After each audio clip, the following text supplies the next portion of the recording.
با مقصد استقبال ارزنده از 33مین سالگرد روز تأسیسیابی ارتش ملی جمهوری تاجیکستان بین جوانان و نورسان گروه‌های تعلیمی زیرساختارهای کمیته ولایتی تشکیلات جمعیتی مددگاری مدافع خطلان مسابقه بسیار حربه ورزشی حربی تحت عنوان جسوران وطن دایر گردید. امروزها بهره در سطح بلند و با دانش‌های مکمل تکنیکی تیار کردن جوانان سنی دعوتی در مکتب متحده تکنیکی ولایتی تشکیلات جمعیتی مددگاری مدافع شرایط‌های خوب و ارزنده مهیا کرده شده است. صدر کمیته ولایتی تشکیلات جمعیتی مددگاری مدافع درباره غمخوری‌های دولت حکومت تاجیکستان خاصه سرور دولت پیشوای ملت محترم امامعلی رحمان نسبت جوانان کار و فعالیت و علم آموزی و هنراندوزی و سطح زندگی و روزگارشان یادآور گردیده با آنها در مسابقه موفقیت را تمنا نمود. همساله از جانب این بارگاه تعلیمی صدها نفر جوانان با کسب راننده اتومبیل و ماشین‌های گوناگون حربی به صف قوه‌های مسلح کشور شامل می‌گردند. یکی از شرط‌های مسابقه این به حرکت درآوردن و راندن ماشین‌های کلان حربی تعلیمی بود.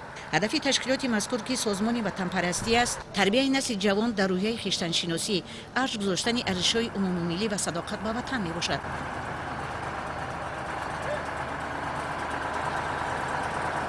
باعث خرسندی است که جدا کردن یراق به قسم‌ها به ورزش دوست داشته جوانان تبدیل یافته است. امروزها نورسان و جوانان زیادی در این رشته ورزش تکنیکی مشق و تمرین می‌نمایند. سرداور مسابقه بار دیگر رعایت حالت‌های استفاده و بی‌خطری یراق را فهمانیده به ورزشکاران مصلحت داد که قاعده‌های بی‌خطری را حتما رعایت نمایند. این نمودی ورزش از اشتراکداران جست و چالاکی، دلیری و جسارت و دقت بلند را طلب میکرد.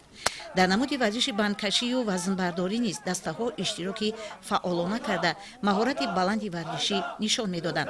شرط دیگر مسابقه این قرائت پارچه‌ها از شاهنامه بی‌زوال ابوالقاسم فردوسی بود. پارچه‌ها از این اثر از جانب جوانان قرائت خوب یافته غالبان معین کرده شدند. جای اول نصیب سربازان قسم نظامی 3503 وزارت کارهای داخلی و جای دوم نصیب ورزشکاران دسته مکتب متحده تکنیکی ولایت گردید. جای سوم را ورزشکاران محفل دسنچیان جوان مؤسسه تعلیمی رقم 26 ناحیه کوشانیان صاحب شدند.